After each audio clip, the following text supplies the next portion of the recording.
Hi, my name is Michelle Carter. I was diagnosed with stage 3B in 2017, and it came back 2 years later as metastatic. I was born and raised in the Oregon, Vancouver area.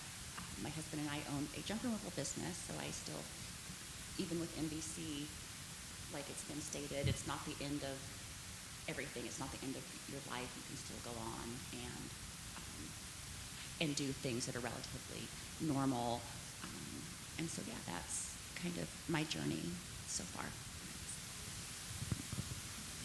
Hi, my name is Michaela Sandfield. I'm actually from Bend, Oregon. I was first diagnosed in 2013 and just got my MBC diagnosis in 2022. I've been on the advisory committee for about 2 years, and finding Pink Lemonade and making connections was really important to me after my diagnosis, so it was really good to find the organization. So before I start off with our questions, a few I'm a preacher, so I know this, but I'm going to ask our panelists to speak, project out. Is everybody hearing us okay, or would you rather for us to a little bit louder? All right, so as we say here, use your preacher's voice. Channel your inner preacher. We know you all have wanted to do that. So now's a good time to practice. And some housekeeping things. We will have a break, so if you're wondering, will we be seated here in this spot until 12? The answer is no. You will be allowed to get up and roam around. Also, we're going to try and save a few minutes towards the end, if we can make it, even if not, so that we can have some time in the back again, because you might want to ask some questions one-on-one, right, and not in front of the whole group. So I wanted to share that with you now in case there's a question that you want to save for that time. We also want to let you know that there are cards, and you can write down your question if you don't want to ask it out loud. We're going to ask you to write down the questions, period, so that I can then moderate and direct who responds. And I think that's all so this first section will be about 25 minutes or so, and then we'll have a break, and then we'll come back for another 25 minutes or so, and then we will end back there with a little bit more gathering time, reception time. We call it fellowship time. So we're going to start with Dr. Conlin, and Dr. Conlin's going to talk with us about just what is MBC. You keep hearing us use that acronym, some stats around it and around risk and recurrence, and then she will give us an overview of what some of the signs and symptoms might be and the why.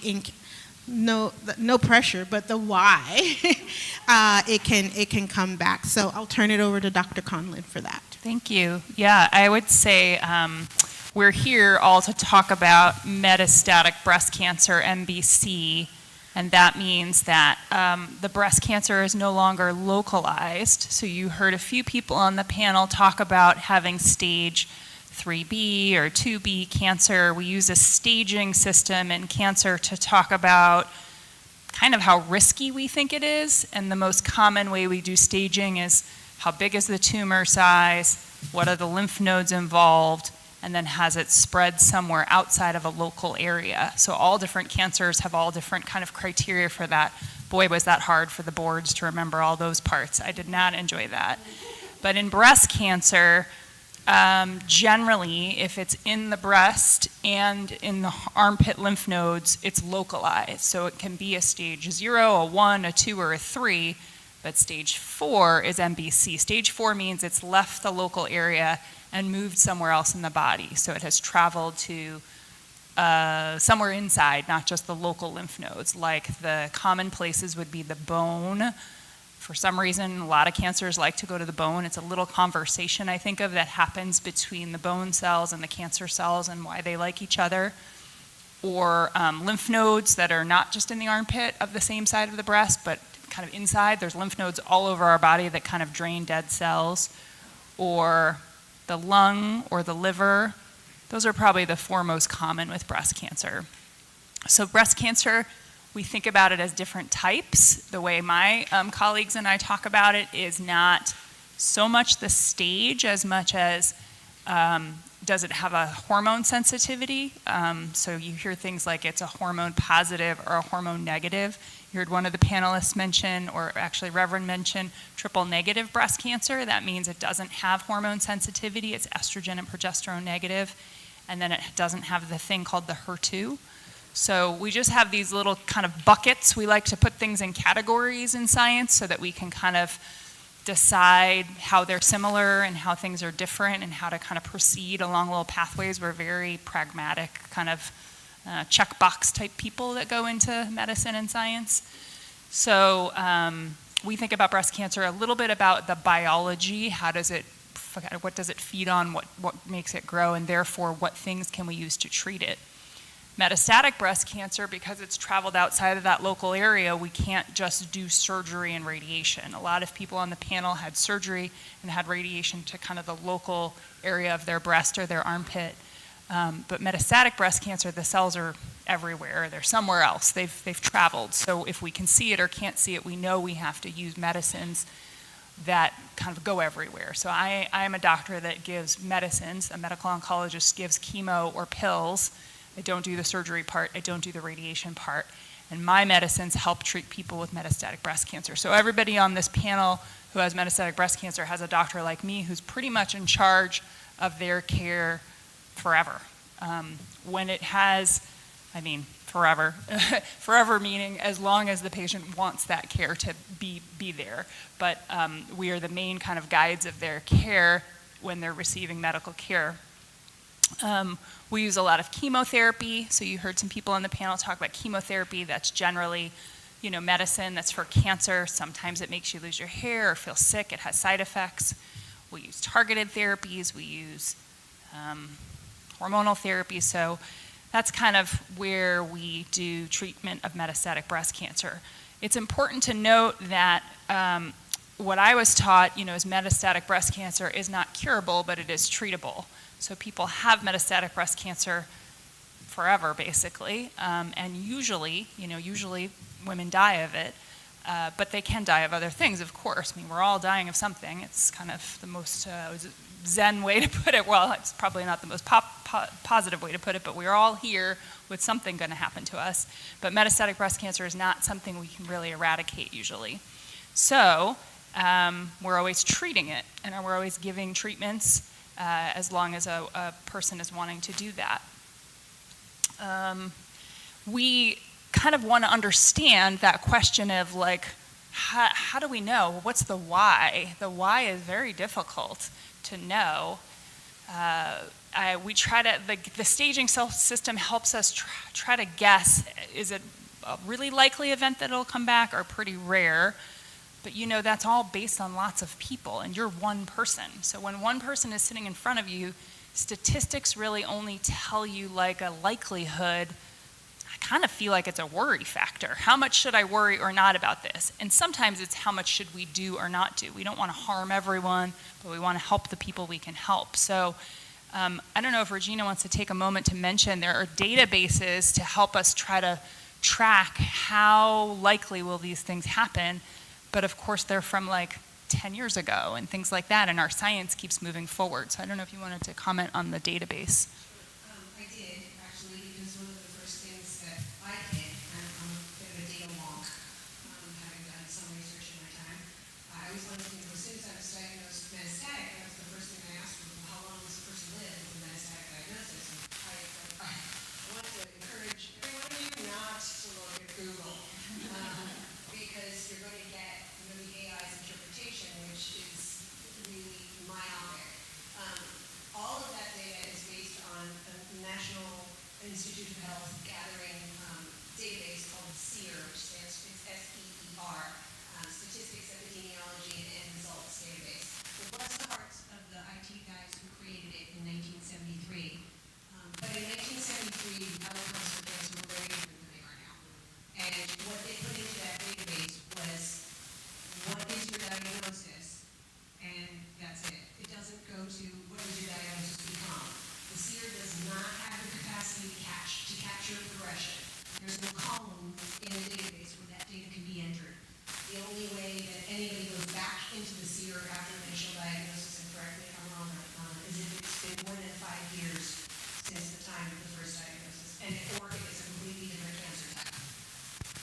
I mean, in this country, we just don't have a great way to track people because everybody has different health insurances and everybody goes different places. You know, there are countries in the world that do it way better because everybody has the same health insurance. It's smaller, it's easier to track. So, you know, it's sort of like garbage in, garbage out. If you don't put really good data in, you're not going to be able to trust what comes out.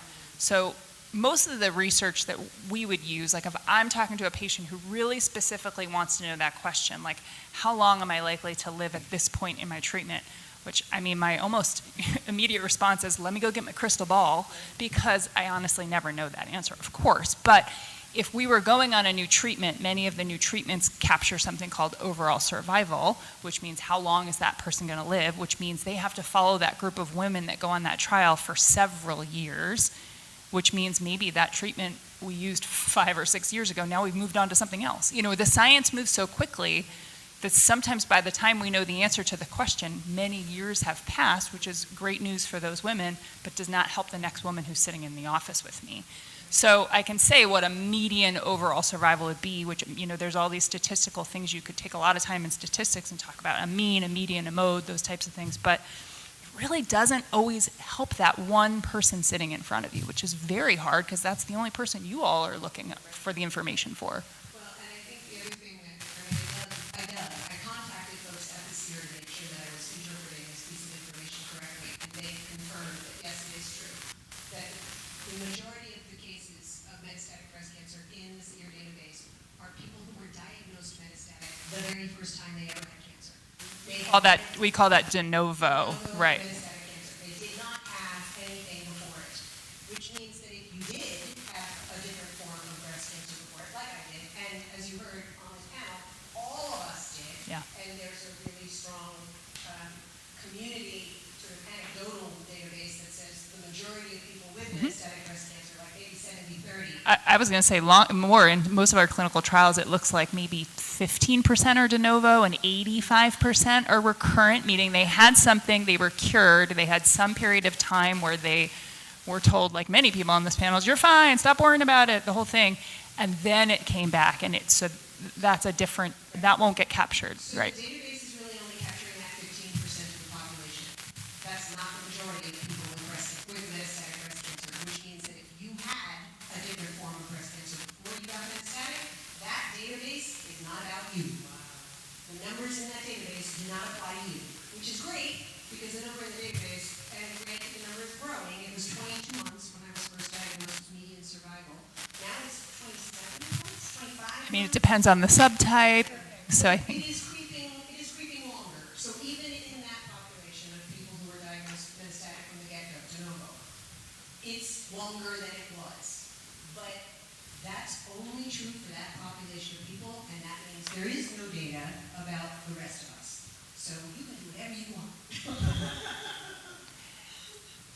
yeah, I mean, long way of saying it's you know, it's yeah, you're not going to find on Google the answers you really have, but I absolutely encourage people, if and when that question is in their hearts and their minds, to talk with their guide, their most trusted doctor about it.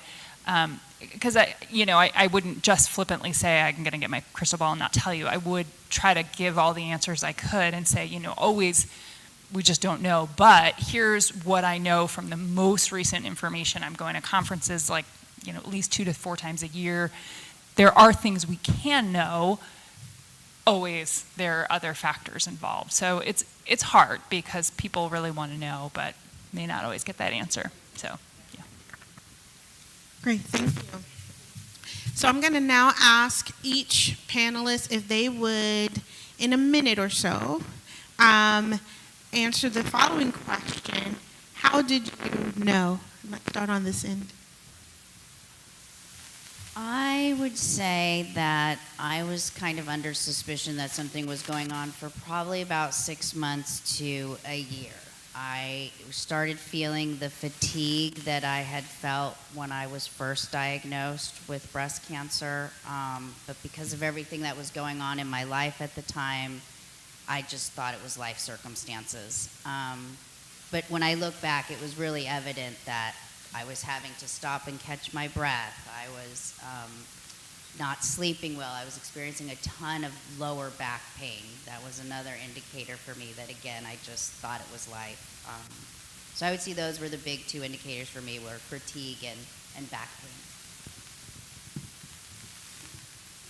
For me, similar to that, there were some little signs before, but when it came to the point where I knew I needed to go to the doctor, I was on a walk with my son, and he made a joke like, "Oh, you're so out of shape," and I was like, "I can't breathe." So I made an appointment with my primary care physician. They did a chest X-ray, and there was fluid in my pleura, which is like a lining that's behind your lung, and they later went in and drained some of the fluid, and it tested positive for cancer. So that's when I was diagnosed metastatic. And I knew, what made me kind of know was I was not breathing, and I had other signs that I ignored. I was like, oh, this is just this, or that's just that, because I was like, it's not cancer. What were some of those other signs? I was doing we had a janitorial part of our business at that time. So one Sunday I was cleaning, and I just got a terrible sickness, and I had to lay down. I called my husband, if I don't call back in a half hour, come get me. I had to lay on the nasty bathroom floor before I could even get up to drink some water. And I just played it off like, oh, it was a bug or something like that. And that was kind of the first drastic sign that something wasn't quite right. So, in the spring of 2006, and I'll project more. I was a teacher. So in the spring of 2016, I started having trouble breathing, and I was living a very active life based around my child, my very large dogs, need a lot of exercise, and horses. I rode horses and worked also at barns, so I was very physically active. And all of a sudden, I had trouble breathing, so I went to my primary, who wants to obscure, and so I'm having trouble. He gave me one inhaler, didn't work. He gave me another inhaler a few months later, didn't help. He suggested, and I was like, finally, as the year went by, I had increasing difficulty breathing. I started getting pains in bones all over my body, my skull, my hips, my knees, my ribs, my spine. So I burst in on my primary care provider, who was like a little guy, and I was, the cancer was back, and I'm crying because it's the first time I had said it out loud. And he said, no, you just had asthma. We'll give you an x-ray. It's just asthma. You're not using your inhaler. They don't work. And an x-ray isn't going to show you stuff. I know this because x-rays don't do little soft tissue. I need like a scan. Well, you're getting an x-ray. So I got the x-ray. And then he shunted me over to a pulmonologist. There were so many little nets in there. She didn't count them. And she's like, well, it's either breast cancer or sarcoidosis. And I was strongly suspicious for breast cancer. And that's how I knew. I know it's very scary. It's one of those things that just kind of washes through your body and you feel hot, then cold. But that's how I knew. And it was a year between when I first started noticing the symptoms and when I felt like all went off. And then went off. Especially in so, as I told you earlier, I was first diagnosed with ductal carcinoma in 2012. Had a mastectomy, did chemotherapy, and then in 2015 it came back as stage 2B in the same area. And I had the lymph nodes taken out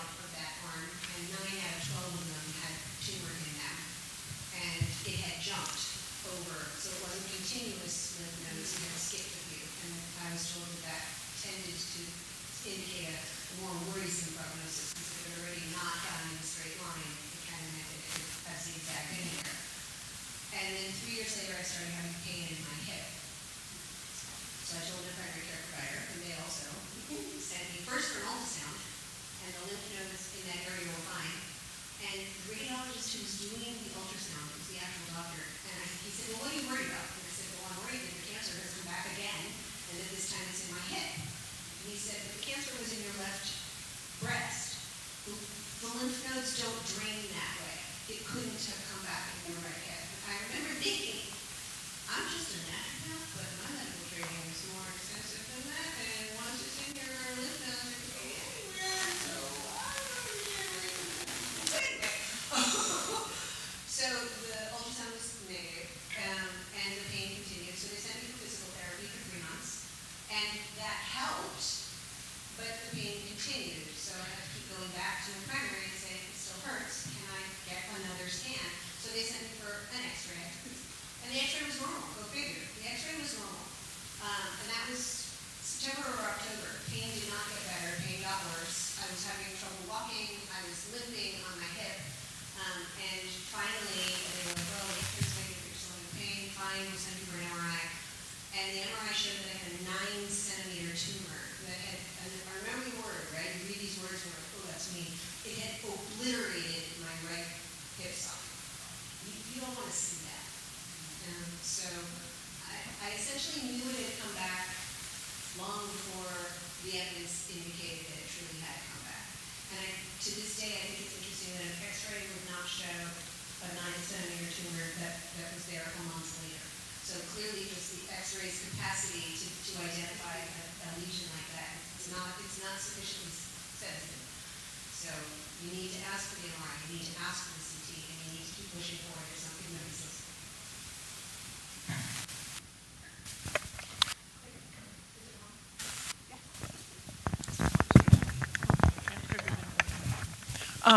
I guess I was one of the lucky ones. I had an oncologist from my initial diagnosis that kept track of me even after I went through the myelopectomy, chemo and radiation. I went in to see him every 3 months to check on my tumor markers. And then I went on hormone therapy, as most of us do. And back then it was only 5 years was the protocol. Now I understand it's 10 years. But at 5 years, he said, okay, well, now start you coming in every 6 months. Great. So at my first checkup, my tumor markers had jumped. And he ordered scans and things like that. And to my dread, I was metastatic just 7 months after stopping hormone therapy. But because I had the same oncologist, I was able to jumpstart right in to my treatment for metastatic. So I have been metastatic for 11 years. And I sort of give credit to my oncologist for catching it so early that I have been able to break many glass ceilings at 11 years. Thank you all. Oh, go ahead. And yes, I can say this because I'm the pastor of this church. They're badass, right? Yeah. Okay. Dr. Conlon, can you just talk to us about first steps?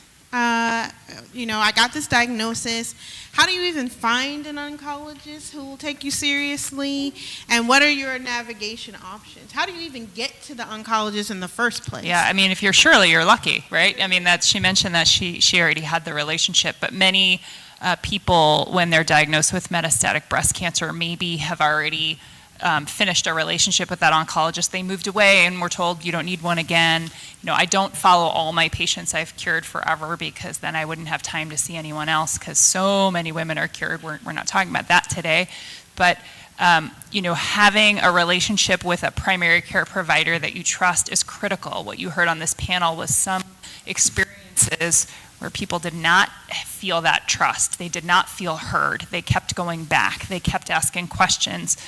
And it's a hard time right now in healthcare, so many people can't find a primary care, they can't establish that relationship. I really feel for patients, but if and when you've found that person, latch on, and just say, I need you to listen to me when I have my fears. And, or if you've already been diagnosed then with new metastatic breast cancer, however the journey came around to finding it, generally you're going to see one person like me pretty soon. We're not like I don't know, there's a lot of specialists out there. When you go to get a new visit, it's 3 months away, it's 4 months away. I've heard of things that are 9 to 10 months away. We see people within less than 2 weeks, always, for every new cancer. And that's not just Providence, that's oncology. That's the type of specialty we know this cannot wait. Or we try to triage if things can wait, but metastatic breast cancer cannot wait. So you will be seeing your primary or your clinician, hopefully, will refer you. If they don't, wherever you've done your biopsy, usually to be diagnosed with an advanced cancer, you need a biopsy of something to prove it's cancer. You heard on the panel, like maybe it's something else. We need to know. What my teaching was, if cancer's the answer, tissue's the issue. So if we think it's cancer, we need to prove it as much as possible. So usually that place that calls you and says, we did your biopsy and it showed it's breast cancer back in your hip or it's breast cancer back in your lung, then that usually triggers a navigation program. So there are these great navigators at all the major hospitals in Portland. So we're not alone. We have it at Providence, but they have it at Legacy and OHSU and Kaiser as well. It's a person who will call you and say, you have cancer. Deep breath. Let's sit for a minute. Okay, let's talk about your next steps. You need to go see a specialist. You've been referred to here. So I think the resources are your trusted clinicians in your lives who know the doctors that are out there. They are, if you have to, the navigation program will maybe give some suggestions. Friends and family. You might have a friend or a family member or someone in your community. You reach out to your church community, you reach out to your book club, your bridge group, whoever it is, and say, like, does anyone know of a breast cancer doctor in Portland? So trying to find out who's been referred to. Again, oncologists don't close their practice. I have people ask me all the time, are you still taking new patients? Like, yeah, 5 a week, like forever. Like that will never change in my template as far as I know. So I think that those are some of the tips and tricks. I'm sure everybody on the panel would say how they've navigated through, but hopefully that gives a lot of information.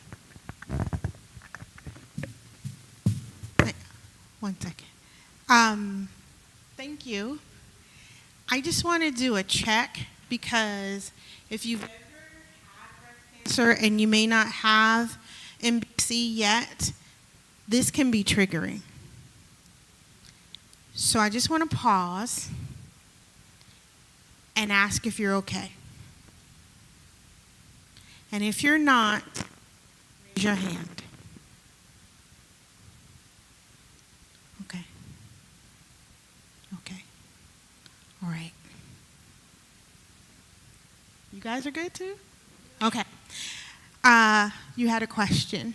Well, Dr. Conlon, I know you practice here in the Oregon area, because you were just saying all the systems here in Oregon, but some people here may not be in Oregon, they may be in Washington. So is that still, to your knowledge, applicable for the Yes, it is still, to my knowledge, applicable at the Peace Health system. I mean, I think those are the major health systems, but yes, I do believe that it's not an accreditation standard, I don't think yet, but I do think most hospitals realize the value of patient navigation, and breast cancer has been the first navigated field for all the other types of cancer to follow. We've been leaders in that to help have an extra person who can be I don't know who to call. I don't know what to do. Primary care is not answering my phone call. I don't even know who that person is. They ordered the biopsy, but I never met them before.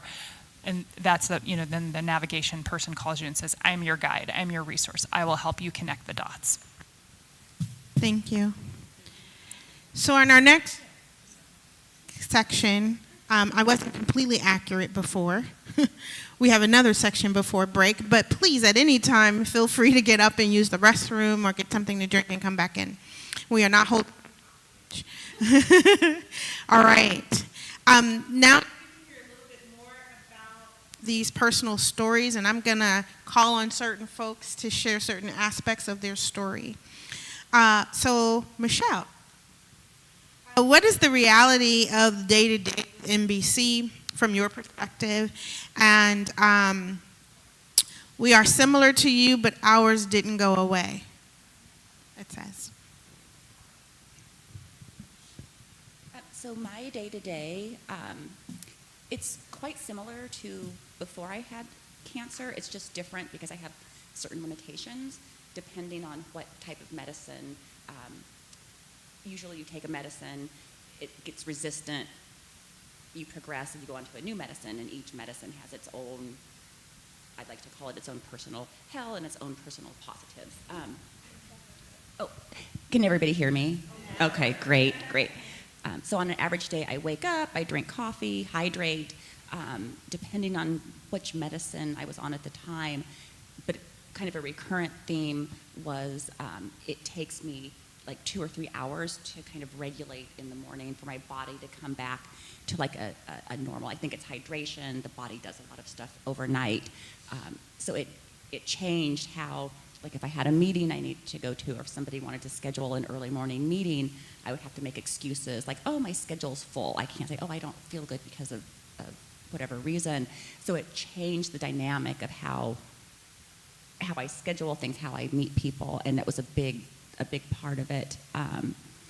Another kind of change is even on days when you don't feel good, you can't just lay in bed all day, every day, 7 days a week. So you learn how to mask. So there's certain things that are uncomfortable with whatever medication you're on, but you can't go around. Well, you can, but it's you're like, oh, excuse me for not talking properly or for this thing. So you mask the not necessarily pain, but the uncomfortable feeling that you're in, because you just learn how to do it. I think anyone, even if it's not cancer, anyone with a chronic illness understands that you have to mask sometimes. But on the positive side, I was diagnosed 3 years ago. I have been to, like, well, this is part of my, I've done a lot of things, and it's not constantly that you don't have cancer in your head 24/7. You can go on and live a normal life, and you can still be productive, and so it doesn't consume your life. So your day-to-day, my day-to-day is totally different, and yet it is also extremely normal, if that makes sense.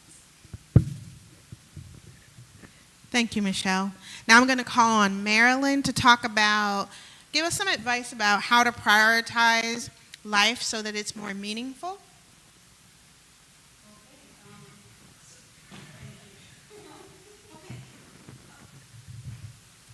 I recently went to a retreat in Albuquerque, and it was amazing. And one of the things that somebody said there, had little note cards all over the place, you can do hard things. And just like that, I realized, yes, I have already done hard things. So that's, I think, a really important thing to remember. If you've gotten to this place, you've already done some very difficult, challenging work. So there's a lot of things that we lose with metastatic breast cancer, with any kind of reducing of your physical and mental capacity. But so I still have loving relationships with people. I still have kind of wacky, gruesome sense of humor. Gallows humor, maybe. I still love my hair, fun colors. I am Italian, and I love Italian things and Italian cooking and visiting my family. I have a strong creative drive, and it was hard because I had to stop teaching because of a lot of treatments for cancer. As you know, we have no immune system. Elementary school age children are just bacterial bombs. Constantly coughing. They don't know this or this. Or they will do this and then shake your hand. So I couldn't teach anymore. And then also I would work with horses, and because of the holes in my spine, I couldn't work with horses anymore. The thing about horses is they carry you. It is a very different spiritual and emotional sensation to be carried by an animal that will protect you. All of that was gone in an instant, and it left me really effect. So while I was sitting around watching the trees grow, I realized I could take care of other creatures that couldn't defend So I started creating a wildlife sanctuary. It is not very large. It's very small. It's like a few pews. But there are so many new and different bugs. There are birds that nest in my backyard every year. There's a bunny that comes around. I live in, they call it the city of Portland suburbs. The number of bugs that come back right away, and bugs are what birds eat. So that has given me a lot of inspiration. Also, I became a mentor at Youth Lemonade for people that are newly diagnosed with breast cancer. Because the first time when I went through breast cancer, I was alone. We had just moved, I knew nobody.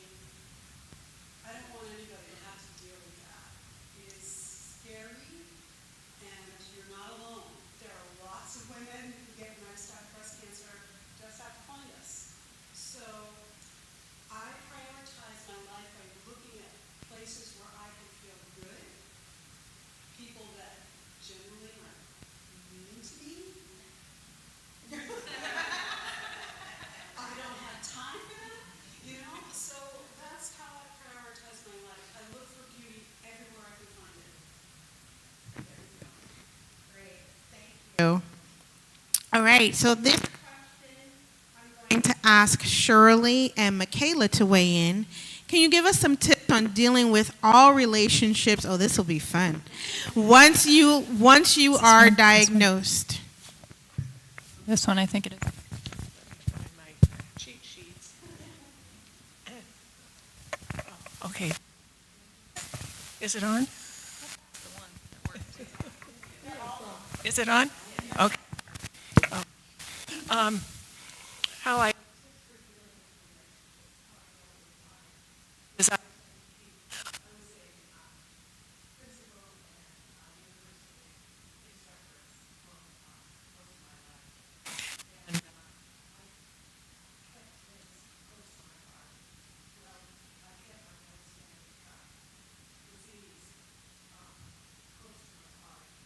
because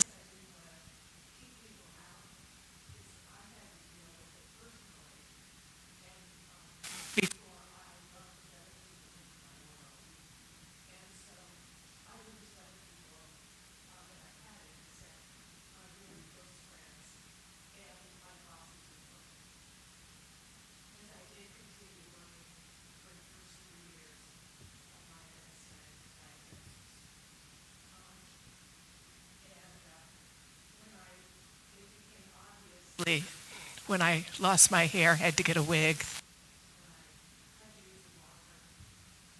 Knew I had to tell people.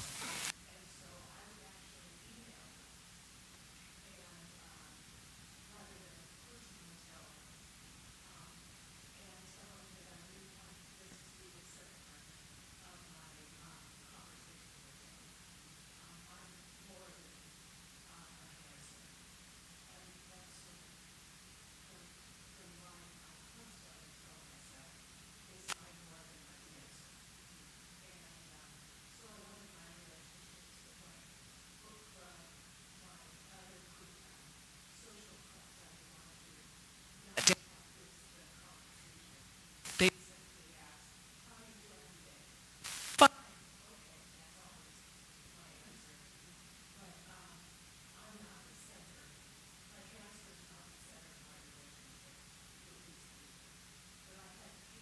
they for a while.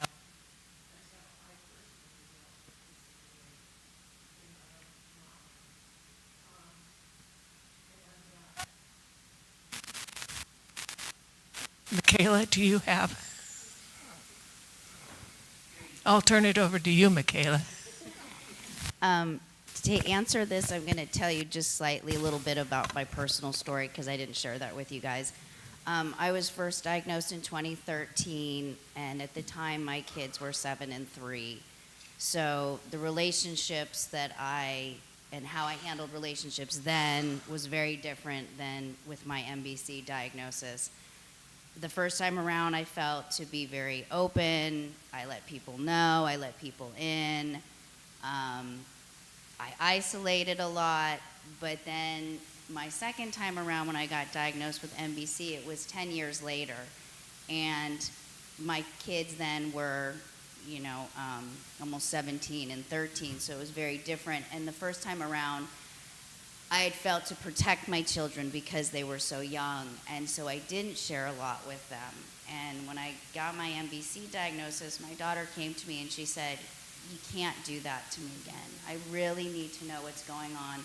It really hurt me that you didn't." And I'm thinking, well, you were 7, so.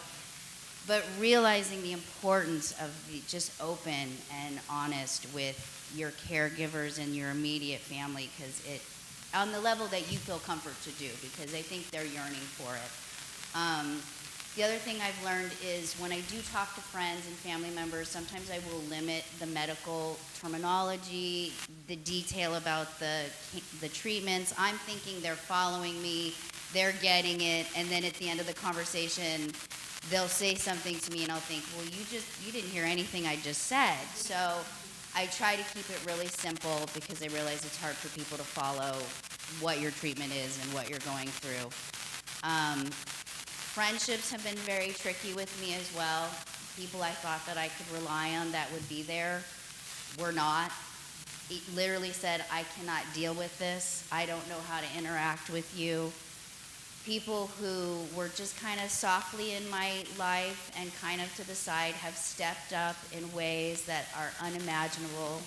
So it's sometimes the ones that surprise you the most that are the ones that are like some of your strongest support on this journey. So I think just being open, I guess, to the help and to the energy that's meant to be received. Thank you. I'm going to direct this question to Regina and Marilyn. How do you have discussions with adult children? I think Michaela gave us a little bit of insight on that, or others who are in denial.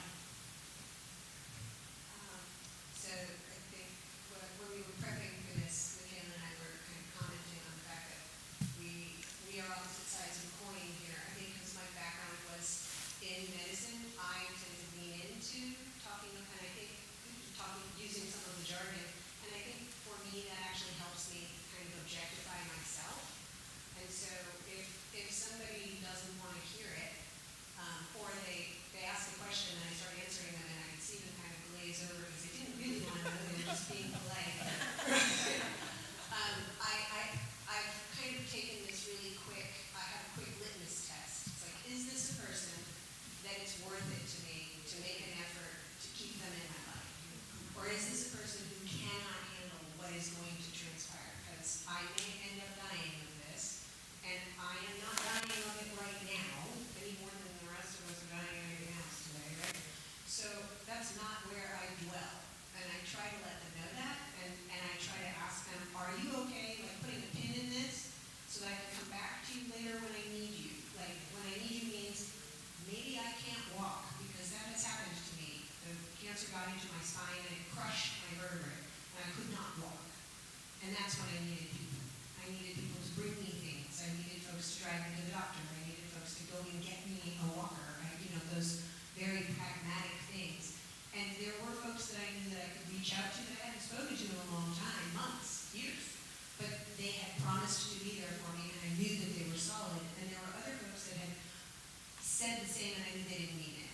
So that litmus test of like, is this person really going to be here for me? Is it worth it to me to make this effort? If so, then I will tell them whatever they want to know. And I will be completely transparent with them, and I will probably give them more information than they actually want. And I definitely do that with my kids, and my kids are like, enough, Mom, stop. So, but that's good, because then I know that if they want to ask me something, they can, and they know that I will be honest with them. I am blunt and forthright. And I've gotten over that timidity or that sense of shame or guilt or whatever it is that we are raised with that says we can't ask for help, that can't admit that we need that says that it's not okay to ask for resources when you need them. I don't do that anymore. If I need something, I ask for it. If I can't find it, I go look for it.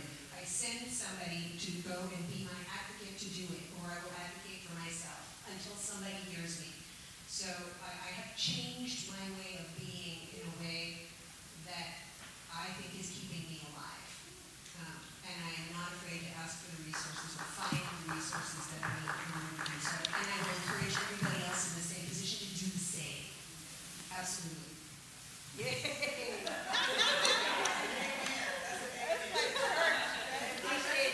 I do. All right. Turn. So I'm gonna skip past the people that always wanna say, oh, how are you doing? You look great. Except for to say, every now and again, I'll just say, yeah, cancer's on the inside. So, because, yeah, but when it comes to dealing that are my people that are closer to me, the people that are closer to me, it's different. Like with my husband, I kind of look the same. I try to do the normal things, and he forgets. Like, no, I can't spend 4 hours reading in Friday. And so sometimes I just get pretty silly, and I need to rest. It's difficult in that kind of situation. On the other hand, I have a very kind and loving aunt who's 84. She contacts me, keep in touch. She lives in Rome because that's where my dad's from. And she really believes I'm going to get cured. She really thinks I'm going to get cured. And I try telling her, no, metastatic breast cancer is like the Pony Express. You ride this one treatment until it drops out from underneath you, and then you get on the next pony and go. And you go as long as you can until it drops. And so the balance that I have with her is that I tell her that I'm alive, I'm living, I'm doing stuff, and I'm on this treatment. And we're always looking for good treatment. For every person, it's a different treatment that will be good for you.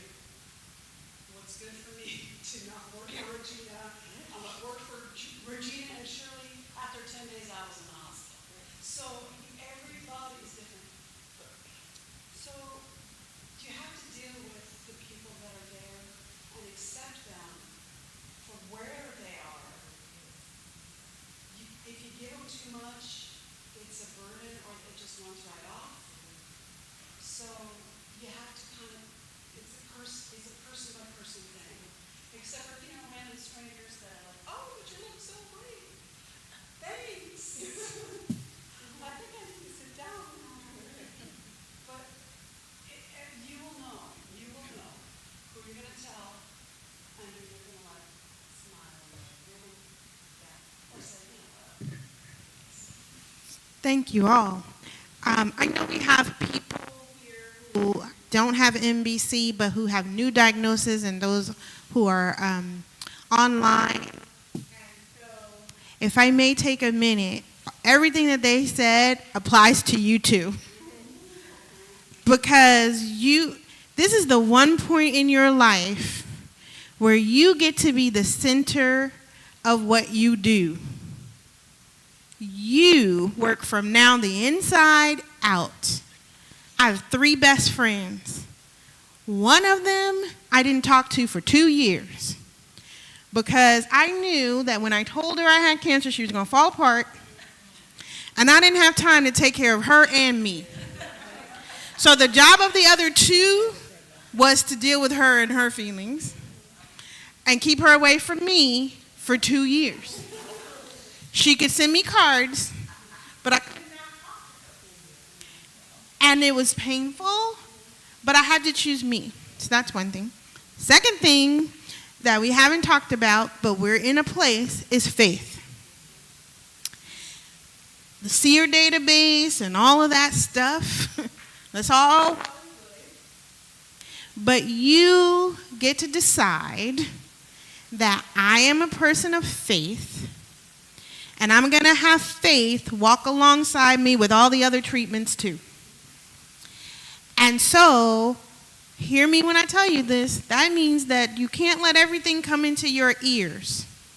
And even the doctors, you get to say, stop. And here's my one trick, and if you ever heard me speak, I have to tell everybody this. There was a nurse during chemo teach. Her name is Annette DeLulio. We're friends. We left friends.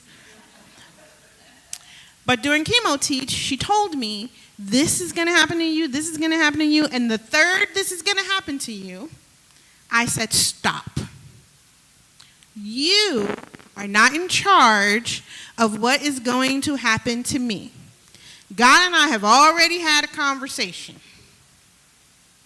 And here's what, she's like, well, and doctor, you can attest to this, I have to tell you certain things. That's what chemo teaches for. I said, what you have to tell me is people who undergo this protocol usually experience this. What you don't get to say is that I am going to experience this. And so my husband was in the corner all nervous because I was very firm. She was not happy, but she got over it. The next thing is they're doctors, and I'm like, no, we are not having this particular conversation while I have on this hospital gown and my butt is out. And you have on a white coat and a really nice shirt and a tie. And he's like, well, where are we going to have it? I said, is there a conference room nearby? I'm going to get dressed. You're already dressed. And then we're going to have the conversation. He's like, well, then we can't have it today. I said, well, when can we have it? Because the other option is not me with my butt out and you over me and us having a conversation. So that's what we did. Which I understand now is protocol up at Seattle Cancer Care. So you are in charge. For the first time, we get to put ourselves first. All right. Go next. Everybody still okay? The next thing, that was off script, by the way. Preachers tend to do that. All right. But I didn't see myself written in, and I just felt led to tell somebody that. All right. This is the last question before we take a break. What have you lost? Every panel, and you can do it in bullet point round. So what have you lost?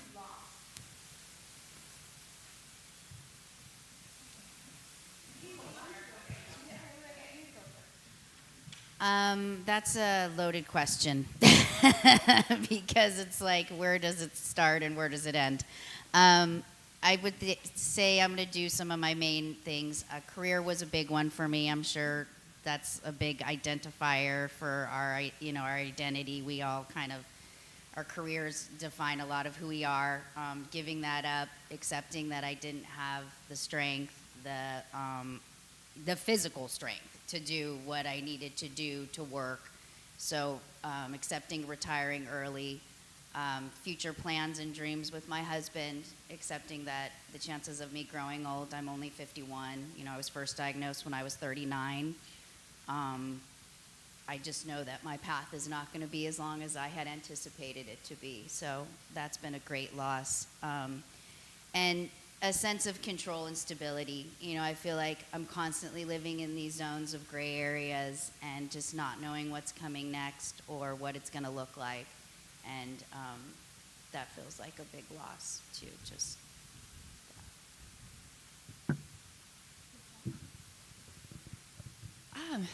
You lose so many things. You also gain a lot of things. But for me, and this may sound silly because I lost a breast, I didn't care about that. The biggest thing for me, not the biggest, but one of the biggest things was losing my hair.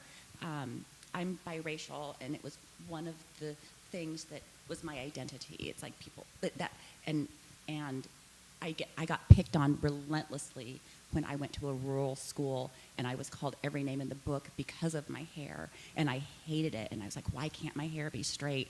And as I got older and I learned how to actually take care of it, it was every day at least I would get one compliment on my hair. And so losing that, it took away my identity. So that was really hard. I lost the ability to be able to, like I mentioned earlier, schedule meetings when I wanted to.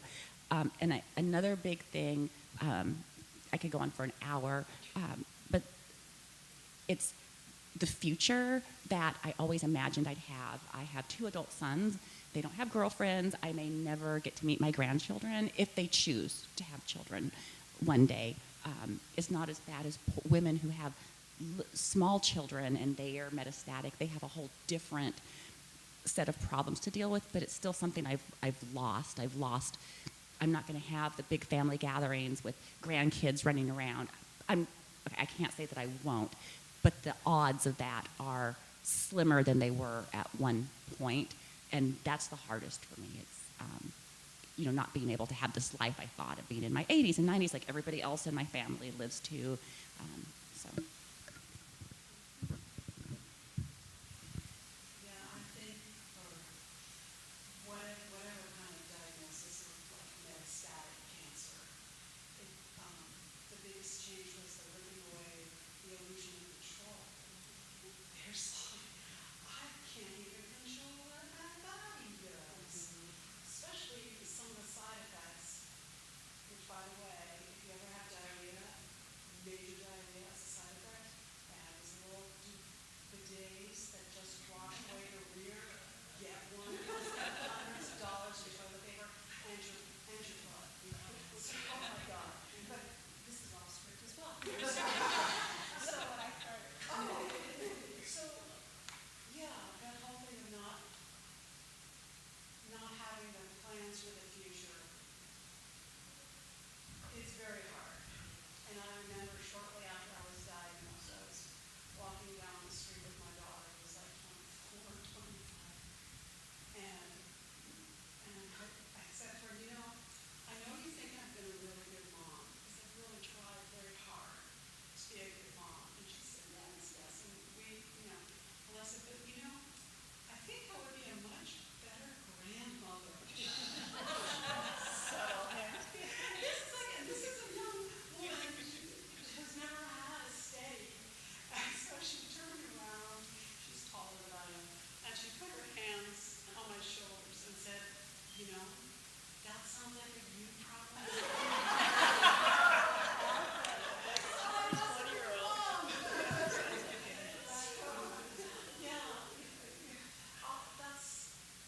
That's the thing. So you gotta live for those moments because God knows what's happening next month or next year.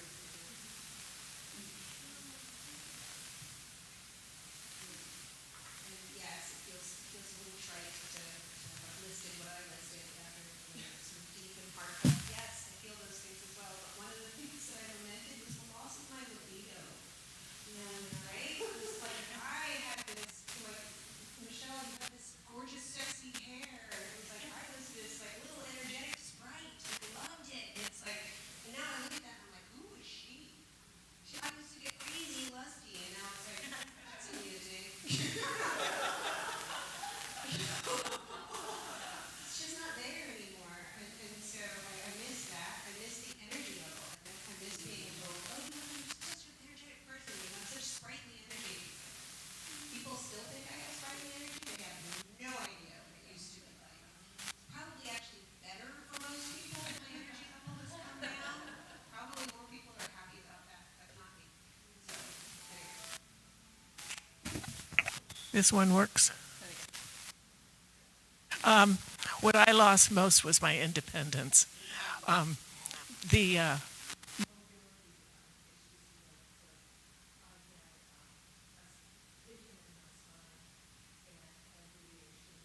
and they found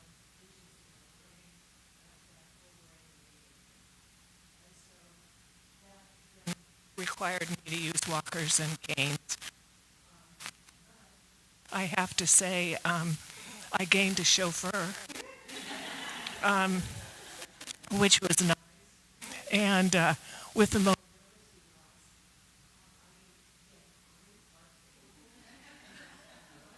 and movies, so advantages there. And then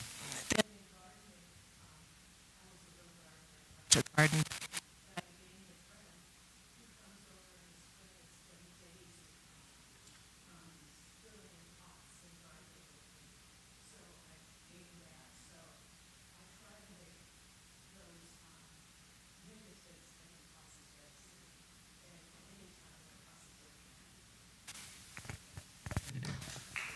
Thank you. All right, so first of all, anybody who's been through chemotherapy, how many of you been through chemotherapy? How many of you were immediately sent into menopause because of it? We don't have the same libido either. So I just want to say that out loud because I've never heard people talk about that. So there we go. We're going to take a brief break.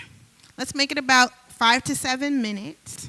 And I just want to tell you that when we come back, the first question is, what have you gained? Because I was going to switch the order because it was a little heavy to say, what have you lost? Some of you have already done that. Give us that segue. But I just want you, those of you who are going to the restroom to know that when we come back, the first thing we're going to talk about is what you've gained. Okay? All right. If you could be back.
All right. Are we ready? Are we ready to start up again?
All right, I think we're ready.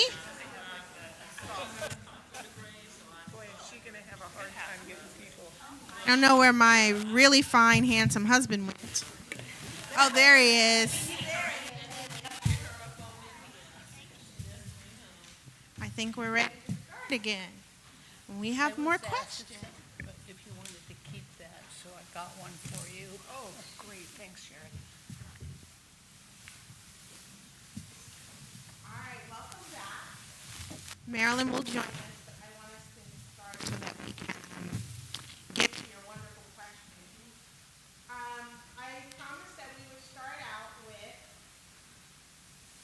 what we have gained. What is the silver lining? What have you gained? Let's start with Shirley. Oh, sorry. Besides having wonderful parking spots, Volume, please. Babe, can you?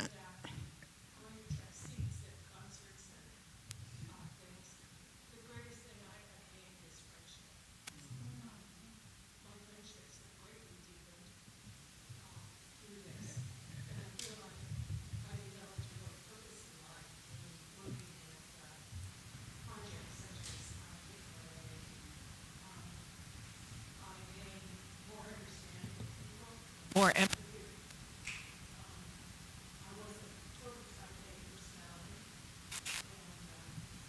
Calm down a bit and take day-to-day life a lot easier than I used to. But each day is a gift. But friendship tops the list.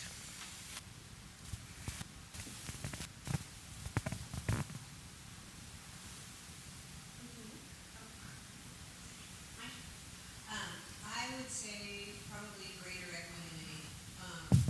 I work on that. I have, I would say, not necessarily a short fuse, but it's longer than it used to be. I'm still working on that day to day. But it is a day-to-day process, and each one of them is a gift. And so, anytime I'm having trouble with something or with a person or someone's attitude or the situation that exists right now, sociopolitically, I ask myself, if you knew this was the last day you were going to be on this planet, and that tomorrow isn't guaranteed because it's not, is this how you would want to spend that last 24 hours?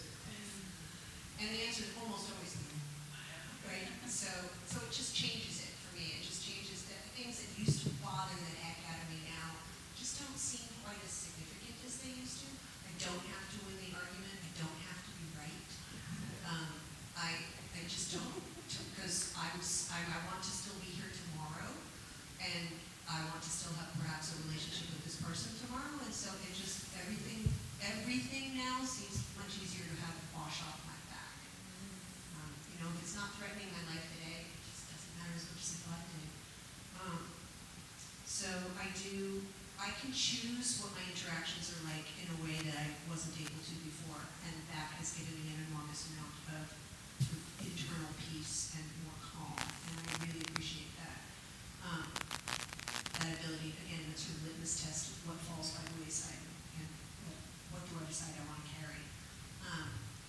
It also, you know, having a metastatic breast cancer diagnosis qualifies you for Social Security disability, so I took it about 6 months after I was diagnosed, but I started the process as soon as I got the diagnosis because it takes 6 months to start it. So apply at Social Security Administration. They fast-tracked my application, and I started receiving benefits 6 months later, which was about the same time that I had decided to retire from working. So that in June, I was able to just start living on 60% of my previous salary, and that was plenty. It did make me have to simplify and change the way I shop, but it was nice to not have to work any longer and have those responsibilities. The other thing is, once you qualify for Social Security disability, you also qualify for Medicare. And it takes 2 years from the time of your diagnosis to when they actually shift you over, but that worked really well with the COBRA at work. So the COBRA carried me to the end of my insurance at work, and then Medicare kicked in. And using a good insurance broker meant that I get to go see whatever doctor I want to see, and I can get whatever services I feel like I need. At least so far right now, please God. I encourage anybody who wants to sort of lean into that idea. You have these privileges. It's a place where society actually is kind of helping, and I was really grateful for that.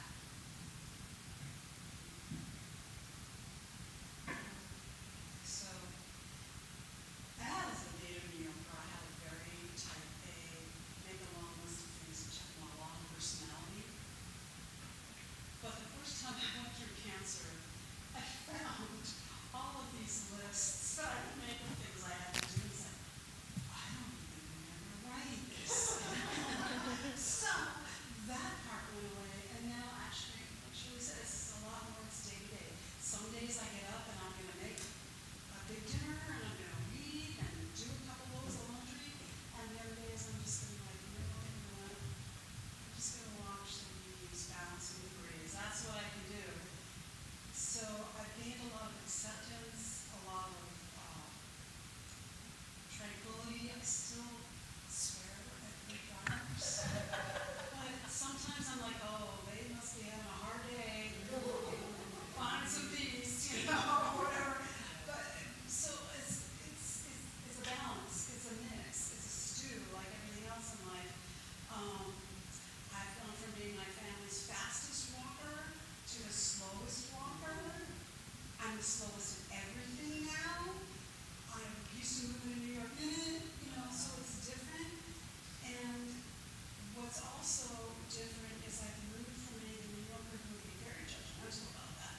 So like, you know, this is where I am. This is what I need to do. And so this is it. And I think, you know, tending to my garden and helping a little bit of nature survive, tending to other women in the same boat with me or close, tending to my family, my daughter, still hoping maybe someday, you know, she'll have a steady, or maybe she'll be someone nice who already has kids. Woo-hoo! But, you know, there's that. I need that. I've gained quite a bit. One of the biggest things I've gained is understanding how hard people love me. And I know not everyone going through this has that. I'm in a group of like 40,000 women on Facebook. It's a metastatic cancer group. And some of their stories are really hard to listen to. So if any of you out there don't have that, I hope that my story, it can be triggering when you hear what other people have and you don't. But I personally gained just knowing, like my mom's 80 years old, and she said, why can't you take part of my liver and they can do a liver transplant. I'm like, it doesn't really work like that. My 2 sons, there's just so many examples I won't get into, but just knowing how much people love me and how much I can love them back with this, and me trying not to be a burden, and them telling me it's okay if you need help. It's changed me. Also, kind of different from what some of the others have said. I was always very non-conflict, but I've gained my voice. I don't give a crud anymore. I'm still respectful and whatnot, but I don't hesitate now to say how I feel about things, and I speak up. And so gaining that voice has been so empowering. And also being able to, I can't work like a 9 to 5, and we've always had our own business that I work in, but being able to devote when I feel well, I can make my own schedule. I learned how capable I am, where I always had like executive dysfunction syndrome or whatever they call it. I've been able to really make some drastic changes, because my main goal is when I'm gone, I want my family, because everybody, and like my 2 sons and my husband work, and if it fails, they fail. They are not going to be able to pay their mortgages, and so that kind of drives me, and it gives me a sense of pride. I've built this. I've got us government contracts, and I've taken this to something that can sustain them after I'm gone. And so those are kind of the things I've gained from.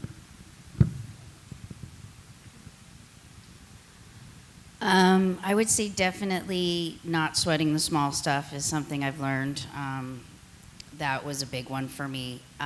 Also learning to prioritize myself. I was always one to put people first, other people first, not my needs. And through this journey, there's so many times that you just have to like put yourself first, which has been really hard for me. Also, learning to live mindfully has been a really positive thing for me. I've really tapped into breath work, meditation, finding ways to ground myself, which not only has helped me in my MBC life, but has just helped me altogether in my day-to-day.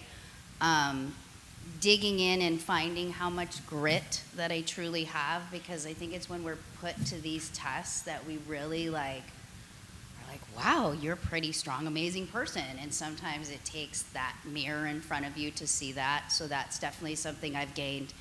And the pleasure of travel and just like living life to its fullest. My new motto is to live the heck out of life. And I'm just trying to figure out how to do that every day. Thank you. So I have a cheat sheet that you can't see. And it has us answering the question, how do you deal with periods when you lose hope? But I think that we've covered some of that. So I'm going to ask that we jump down to Dr. Conlon, who's going to talk about new treatments that weren't available, any known cures, and then I'm going to invite the panelists that when we give our closing statements, if there's something that you really wanted to say about what to do if you really lose hope, if you can then have that be part of your closing takeaways for folks. Is everybody comfortable with that? Okay, Dr. Conlon. Yeah. Sorry. I don't want to spend too much time because this could be a whole another 2 hours on new treatments and things like that. But we have so many new things happening. Like in the last 1 year, last week a new drug was approved. In the last year, 4 drugs were approved. You know, our science of how to keep women better, alive longer, treat breast cancer, cure breast cancer, all of the medicines we're doing is really moving at a fever pitch, despite government shutdowns, despite lots of things. Cancer science continues to move, and the people in it, like myself and my colleagues and the researchers, we are so passionate about this. It's what we think about, it's what we want to do. We want to help our patients so much. So there are lots of new things. Ask your doctor. Go find a clinical trial. Someone on the panel shared with me they're about to go get a new drug. I haven't even heard of it, and I'm like on the cutting edge, and I'm so excited. I'm like, oh my God, I'm going to go look it up as soon as I get home. There probably are people with MBC that we cure. So when someone says, how long is it going to be? I agree with the the faith is on the journey. Who knows? There, if you believe, maybe someone else knows up in the world, but I don't ever know that. We are opening a clinical trial for a specific group of people we think we do. So we want to make a new staging system for them. Like, there is always lots of hope, even amongst sometimes the least hopeful times. So, gosh, if you could just put that sometimes somewhere, that like there are people who, despite wherever the funders go, we're going to make this keep moving forward. So now to the questions. Some of you had the chance to submit questions when you registered, and even people who weren't able to come had that opportunity as well. And then you all have some questions. So let's start with this one, which I think is just wonderful. How may those of us who've been diagnosed with breast cancer be more sensitive to, as well as utilizing our voice, I guess, to support the needs of those with MBC? Isn't that a wonderful question? Raise your hand on the panel if you want to take a stab at that first. Yes, go ahead. I think how you can support us is, anybody can correct me if I'm wrong on the statistics, but all of the money that goes into cancer research, only a small portion of that goes for the cure, when 1 in 3 of us are going to be diagnosed with MBC, and so just really advocating for more funding for metastatic breast cancer. It's super important. Who didn't hear the question, it was, how can those who have had cancer but not have MBC support those with MBC? All right. Anybody else have something really good to add to that? I don't know if it's really good to add, but what I would say is please see us.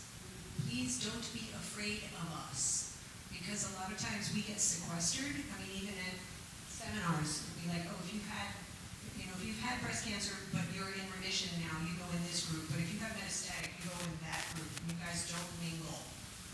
We're perceived as failures because the treatment didn't work for us and the cancer came back. We're not failures.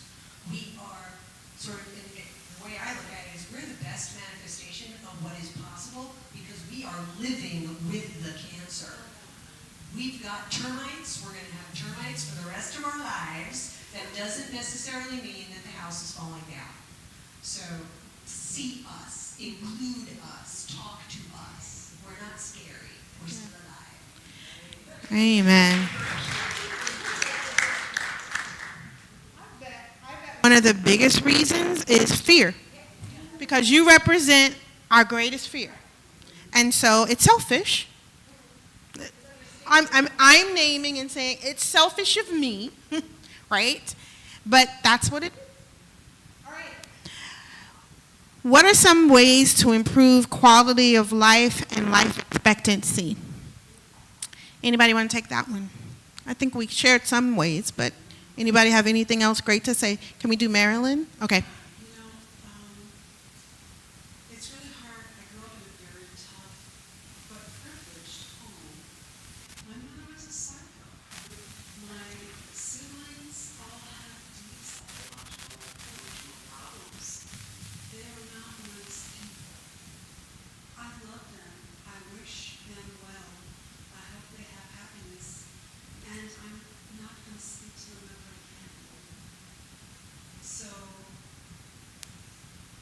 that's a really deep choice, and it's okay to make that. To stand for yourself. So, stand for yourself. Bravo for you.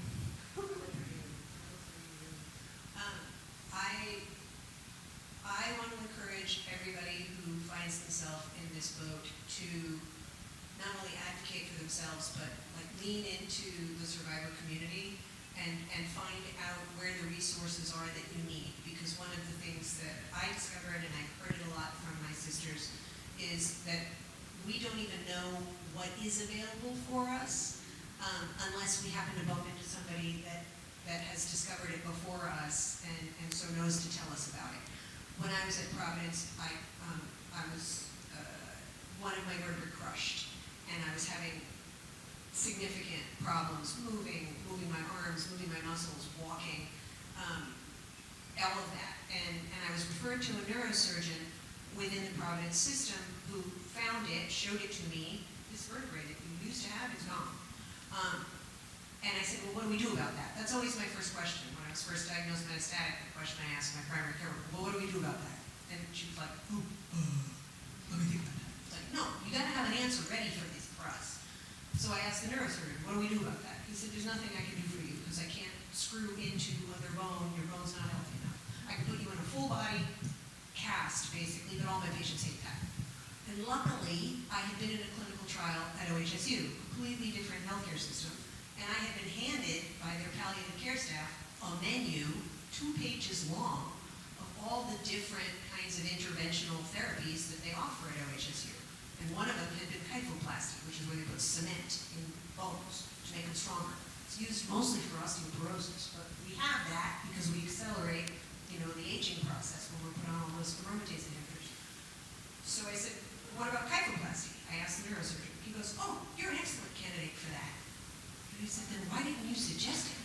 And he said, oh, because I don't do that procedure and I'm not interested in it. And I was like, okay, why am I here? Are you here to give me your advice about whatever? So I was trying to be polite, and I said, would you mind if I went someplace else to have it? He said, no, absolutely, go for it. So I did, and it was life-changing. My quality of life was 100% better when I finished the kyphoplasty treatments, and I would swear by them to this day. I recommend them to anybody who finds themselves in this position. So having access to those palliative care resources, if your hospital system does not offer them, find a system that does. And go and get them, because it will probably be covered by your insurance since they want to help you. And just because your medical system doesn't have it, if somebody else's does, they will probably cover that with the prior auth. But do what's necessary to find the palliative care you need, because the menu of options for quality of life is broad, and there are lots of things that can help you with pain and function, and that's really the name of the story at the end of the game. Thank you, Regina. All right, so we have 5 minutes and more than 5 questions. So I'm going to ask them, and then I'm going to ask for those responding to kind of give a lightning round, okay? And I'll pick who responds. Is that all right? All right, Michaela. Love this question from family and friends. Somebody basically is giving you the blank slate of saying, tell me what would be the most meaningful way for a family member or friend to show up for someone with MBC? There's a lot of ways to answer that. I think just being present and having an open mind to know that each journey is individual for the patient and the caregiver, friend, participant. Thank you. All right, I'm going to ask Michelle to answer this one. How do you balance being pragmatic and positive and ready for cancer progression versus optimistic with a positive mindset for success of current and future lines of treatment? That's a deep question. Whoever asked it, it's a great question. It's a constant balance. Was it how do you balance that? Or, okay. So I'm a researcher, and I think I can control everything, so I'm constantly researching. I question my doctors, and I will look up what they, and so keeping that hope that I'm going into a trial, which I'm on my last lines of treatment, so for me it opens up a whole new world. It could or it couldn't add. So being positive, but also it's okay to get mad and upset and feel bad and feel sad, and you have to feel those feelings. So it's hard, and that's a great question. I don't have the perfect answer. Thank you. This question is mainly a show of hands. How many of you have been impacted? How many of you were screened or tested for a BRCA mutation? I'm imagining, or any other cancer gene mutation. How many of you were tested? How many of you were positive for BRCA?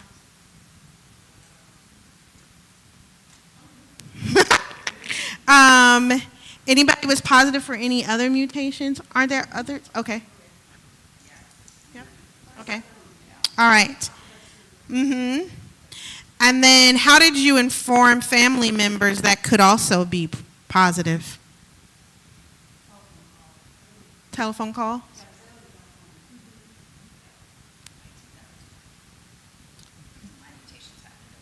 Oh, okay.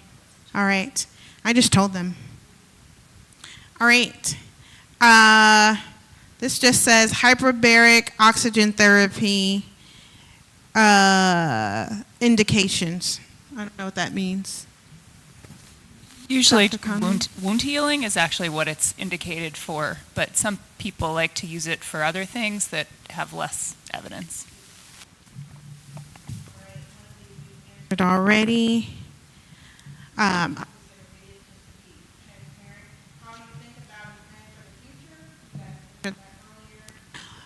What is a known cure? I think Dr. Conlon answered that already. This is. What is the question you get asked the most? I'm gonna point to Marilyn, and then, like popcorn, everybody else can pop up with that. How are you doing? People ask me how I'm doing, and it depends, again, like on how much I think they really want to know. I'll say, I'm doing well.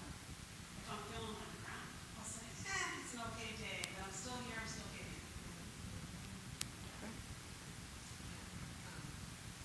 Actually, I want to circle back to the question that you had earlier about, like, how do you balance the good news and the bad news, or the potential for cure with the next treatment? I want to remind people that it's not an either or. That one of the things that I've ended up meditating on is this is not an either or. This is not a black and white situation. It's gray. We live in the gray. We live in the unknown. It's both and. So we have the optimism and the hope. At the same time, we have the fear and the anger. They're there together, and we get into the place where we just have to accept that cognitive dissonance all the time. All right. So there are two questions about DCIS diagnosis, and I think we answered one of them. Someone wanted to know if anybody was diagnosed with DCIS and whether they tested then for the. Okay. All right. And then anybody diagnosed with DCIS who did not participate in radiation or medication after surgery?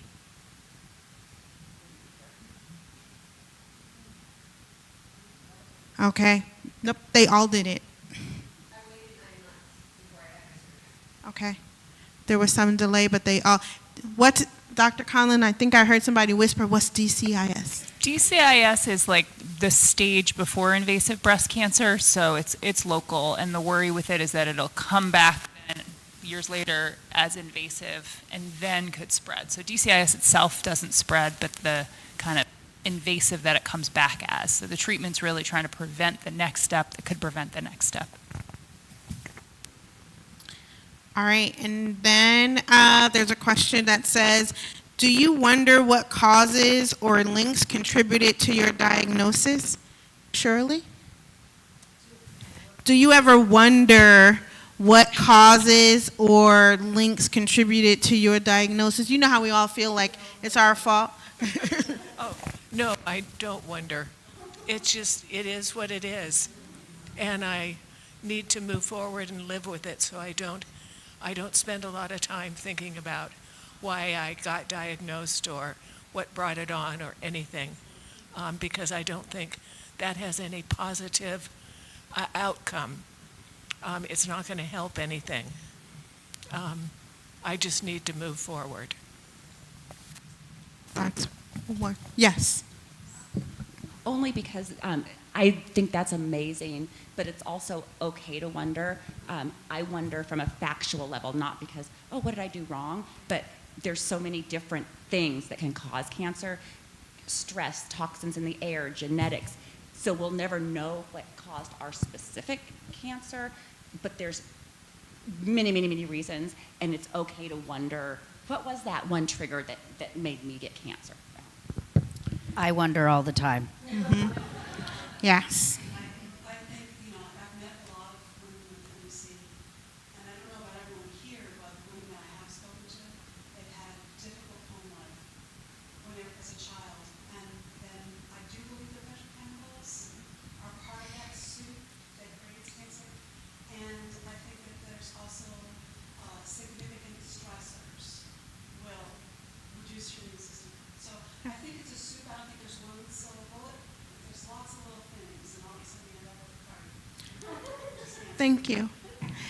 Last question. For Dr. Conlon is, how can we get more training for PCPs, primary care physicians, and I imagine others, for MBC? And what are the baseline requirements, that makes me want to laugh out loud, for their training?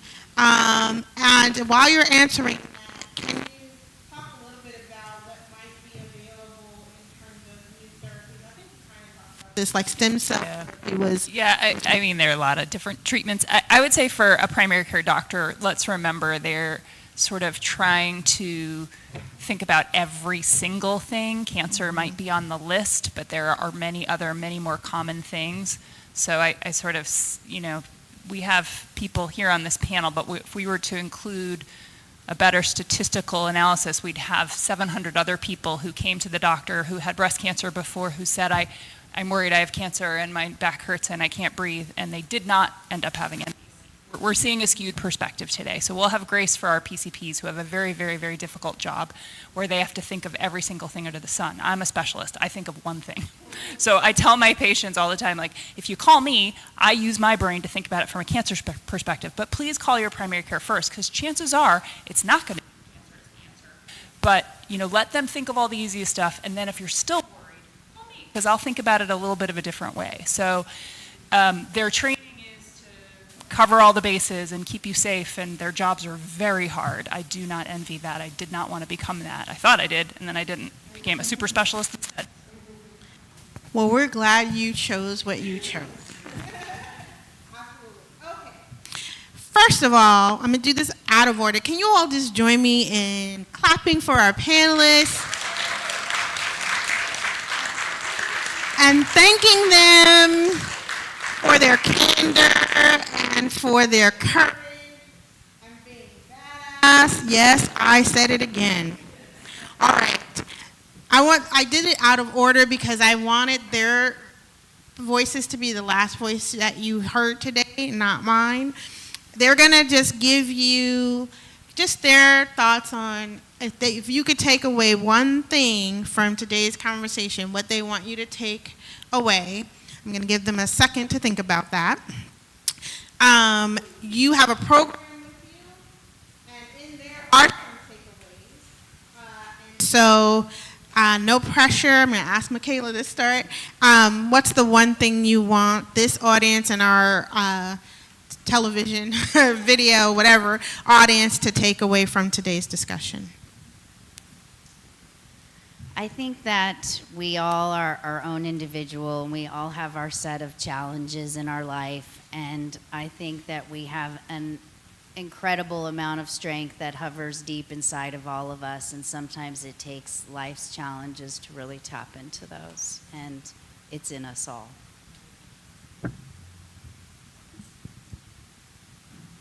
I think I would like people to take away, advocate for yourself and learn how to research. Like Dr. Conlon said, each doctor specializes in something specific, and their whole world isn't just us. So if you can go in there sometimes, and I've done this and said, well, here's what I've researched, and they're not all knowing, they're not omnipresent, and we sometimes give that power, and it's not fair to them because they're not. And so advocate, learn how to research. If you don't know how to research, tag a friend who's really good at looking into stuff, and that's.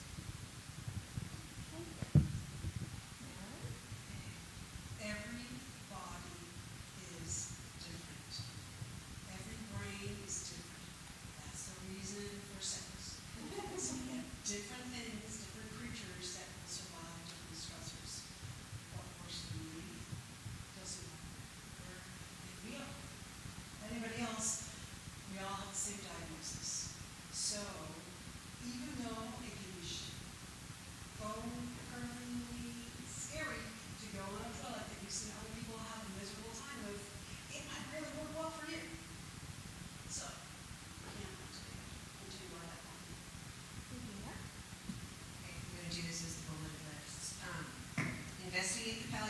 options. There's various hospitals in your area, and use the ones that offer services that suit your needs. Remember that the data in the SEER database probably aren't about you, so you don't have to obey them. You can do your own, you can have your own path. And remember that these experiences help you develop emotional and mental strength, so use it. That helps your tribe develop these strengths too, and that's the basis of resilience, and resilience correlates with survival. And finally, Rudyard Kipling, I love his work, he's totally artist and racist, but he still wrote lovely little stories about these experiences in India. And he talked about the mongoose. And the family motto of the mongoose family is go and find out. And that's what I suggest for anybody who finds themselves on this path, is be a mongoose. Go and find out. If you need it, find it. If necessary, then go and get it.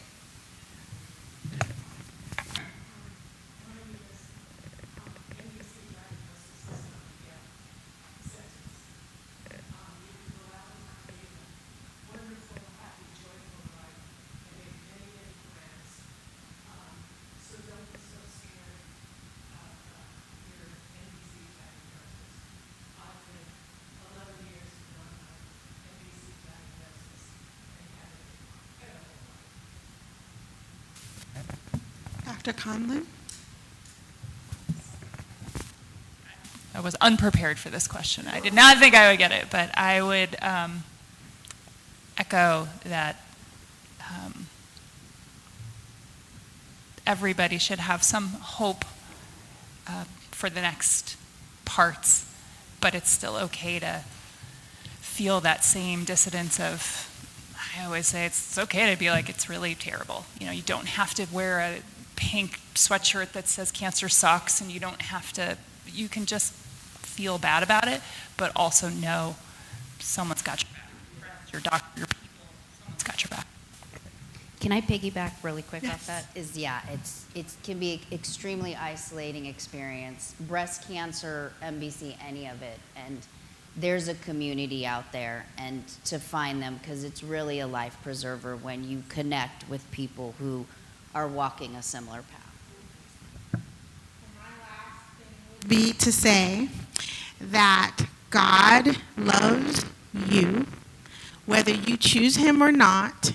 He still loves you, and he can do, partnering with you, miraculous things. Thank you for being here. Out in the back until 12:30, 12:40 or so. So please continue the conversation